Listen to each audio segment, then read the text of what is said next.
নমস্কার বন্ধুরা, আজকে রান্না পূজা। আমি এই মায়ের জন্য রান্না করেছি। এই দেখুন, সব থেকে আগে বলে দিই আমার শরীর খুবই খারাপ।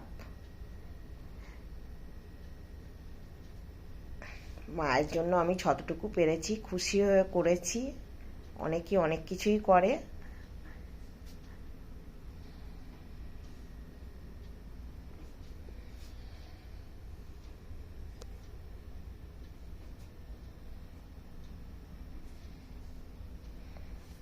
আমি আখ আখ সব মায়ের জন্য তুলে নিয়েছি।